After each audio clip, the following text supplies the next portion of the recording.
بسم اللہ الرحمن الرحیم۔ زانی عورت کی 20 نشانی، بد چلن عورت کی پہچان کرنے کے طریقے۔ زانی عورت کی پہلی نشانی یہ ہے کہ وہ اکثر تنہا ہنستی رہتی ہے، اور دوسری نشانی یہ ہے کہ اسے بات کرو تو وہ صحیح طرح سے جواب نہیں کرتی۔ محترم ناظرین، نبی کریم صلی اللہ علیہ وسلم نے فرمایا، زانی عورت کو یہ نشانیاں ضرور ہوں گی۔ زانی عورت کی پہچان، رسول اللہ صلی اللہ علیہ وسلم نے فرمایا، یہ دنیا انسان کو بہت بھاتی ہے۔ اللہ تعالیٰ تمہیں دیکھ رہا ہے کہ تم کیسی زندگی گزارتے ہو۔ عورتوں کے فتنے سے بچ جانا اور دنیا میں دھت نہ ہو جانا۔ آپ صلی اللہ علیہ وسلم نے فرمایا، جو عورت خوشبو لگا کر کسی قوم کے پاس سے گزرتی ہے اور قوم کو اس کی خوشبو پہنچ جاتی ہے تو یہ بدکار عورت کی نشانی ہے۔ زانی عورت کی پہلی نشانی یہ ہے کہ وہ اکثر تنہا ہنستی رہتی ہے۔ آپ بات کرتے ہیں لیکن وہ جواب نہیں دیتی، سوچتی رہتی ہے، یہاں تک کہ بعض اوقات وہ دور کی سوچ میں خواب دیکھتی ہے، لیکن آپ سمجھ نہیں سکتے ہیں کہ وہ کیا سوچ رہی ہے۔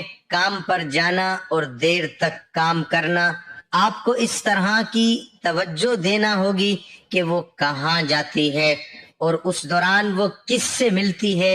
امکانات یہ ہیں کہ وہ کسی تیسرے شخص کے ساتھ مصروف ہے۔ اس کی آنکھوں میں دیکھو، جب لوگ مجرم محسوس کریں گے یا کچھ چھپائیں گے تو آنکھوں سے رابطے سے گریز کریں گے۔ جب بھی ممکن ہو اپنی بیوی سے آپ رابطہ کرنے کی کوشش کر لیں۔ اپنی بیوی کو آنکھیں دیکھنا بیوی کی زنا کی تصدیق کا ایک اچھا طریقہ ہے۔ زیادہ تر خواتین ہم بستری میں کافی اناڑی اور غیر فعال ہوتی ہیں۔ اچانک ایک دن وہ آپ کے ساتھ مختلف پوزیشن میں ہم بستری کرتی ہیں، آپ کو زیادہ خوش کرتی ہیں، بستر پر سیکس پوزیشن تبدیل کرتی رہتی ہیں۔ یہ بھی ایک نشانی ہے کہ وہ کسی تیسرے فرد کے ساتھ اپنی خواہشات کو پورا کرنے کے لیے آپ کو استعمال کرتی ہیں۔ زانی عورت اپنے شوہر سے بات بات پر دنگا فساد کرتی رہے گی۔ رات کے وقت بستر پر شوہر سے منہ پھیر کر سوئے گی۔ جس وقت تک شوہر گھر میں رہے اس عورت کے ماتھے پر بل پڑے رہتے ہیں۔ جیسے ہی خاوند گھر سے باہر جائے اس کا چہرہ کھل اٹھتا ہے، غیر مردوں کے ساتھ مسکراتی اور ہنسی مذاق کرتی ہے، شوہر کی غیر موجودگی میں خوب بناؤ سنگار کرتی ہے۔ گھر کے دروازے اور کھڑکی پر کھڑے رہنا، باہر کے لوگوں کو خاص طور پر مردوں کو دیکھ کر خوش ہونا اور ان کی تعریفیں کرنا اور ان کے نام یاد رکھنا، شوہر کے بوسہ دینے پر گالوں کو جلدی صاف کر لینا، سیکس میں زیادہ پرکشش عورت زانی علامت ہے۔ عورت اللہ کی تخلیق کردہ ایک خوبصورت ہستی ہے۔ عورت کے دم سے دنیا میں خوبصورتی کا ایک جہان آباد ہے۔ عورت ایک سمندر کی طرح ہے۔ عورت کو سمجھنا آسان بالکل بھی نہیں ہے۔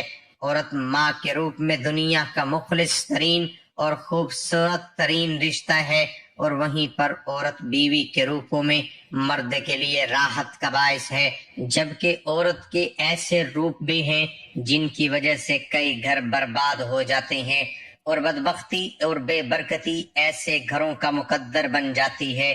جبکہ ایسی عورتیں سخت ترین عذاب کی مستحق ہیں اور ان میں کوئی بھی جنت میں داخل نہ ہوگی۔ آپ کو بد کردار عورت کی پہچان بتائیں گے۔ حالانکہ نبی کریم صلی اللہ علیہ وآلہ وسلم نے فرمایا کہ بدترین عورتیں وہ ہیں جو زینت کا اظہار کرنے والی ہیں، تکبر سے چلتی ہیں، ایسی عورت منافق ہیں، ان میں سے کوئی بھی جنت میں داخل نہ ہوگی۔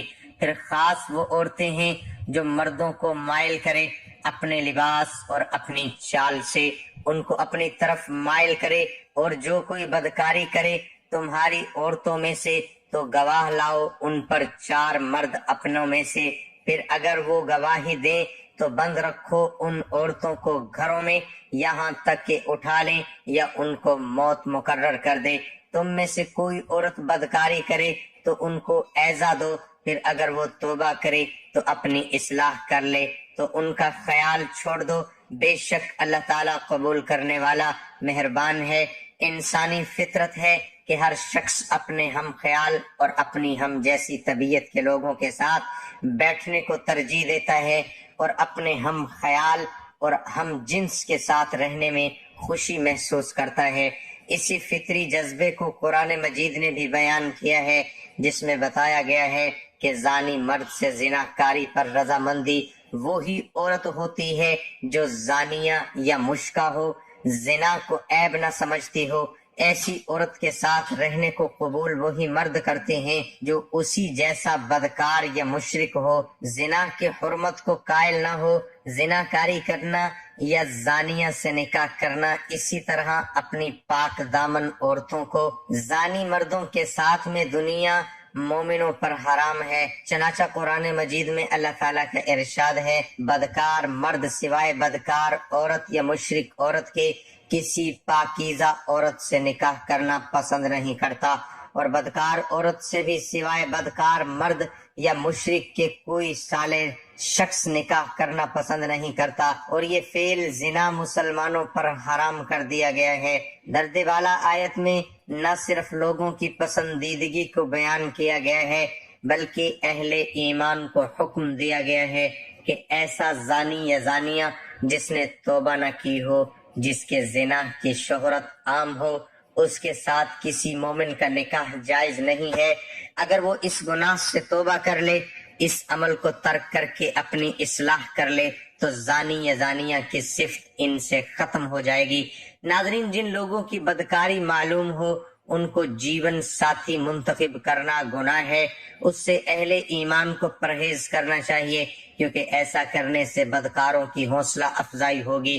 اس حکم خدا میں یہ بتانا بھی مقصود ہے کہ زنا ایسا کبھی فعل ہے جس کا مرتکب اسلامی معاشرے اور صالح خاندانی نظام کا حصہ بننے کے قابل نہیں رہتا۔ اس لیے ارشاد فرمایا، ناپاک عورتیں ناپاک مردوں کے لیے مخصوص ہیں اور پلیت مرد پلیت عورتوں کے لیے ہیں، اور اسی طرح پاک و طیب عورتیں پاکیزہ مردوں کے لیے مخصوص ہیں اور پاک و طیب مرد پاکیزہ عورتوں کے لیے ہیں۔ سو تم رسول اللہ صلی اللہ علیہ وآلہ وسلم کی پاکیزگی و طہارت کو دیکھ کر خود سوچ لیتے کہ اللہ نے ان کے لیے زوجہ بھی کس قدر پاکیزہ و طیب بنائی ہوگی۔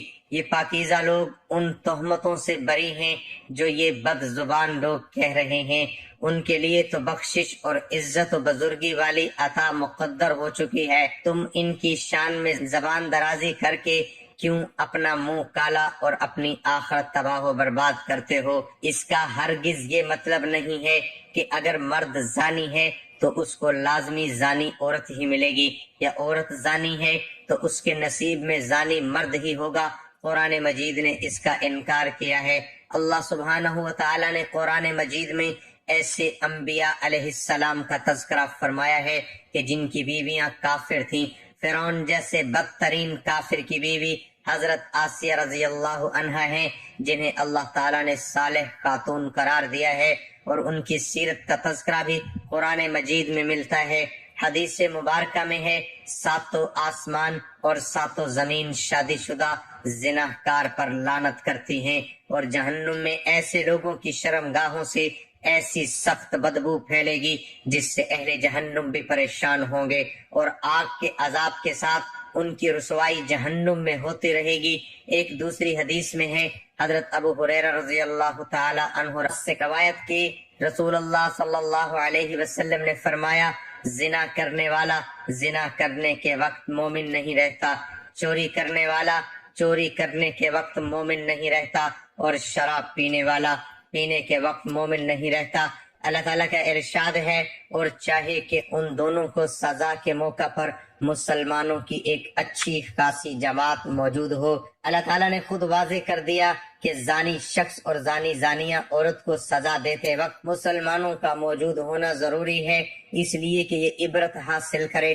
زنا بہت ہی بڑا فعل ہے، ہر لحاظ سے قابل مذمت ہے، اس لیے سزا بھی سخت ترین مقرر کی تاکہ دوسرے لوگ اس برے فعل سے اجتناب کریں۔ جب ہزاروں لوگوں کے سامنے اس کبیر فعل پر سزا دی جا رہی ہوگی جو بہت ہی شرمندگی کا مقام ہے، تو جو تماشائی وہاں موجود ہوں گے وہ بھی سوچنے پر مجبور ہو جائیں گے کہ اگر ہم نے بھی ایسا فعل کیا تو کل ہمارا بھی یہی حال ہوگا۔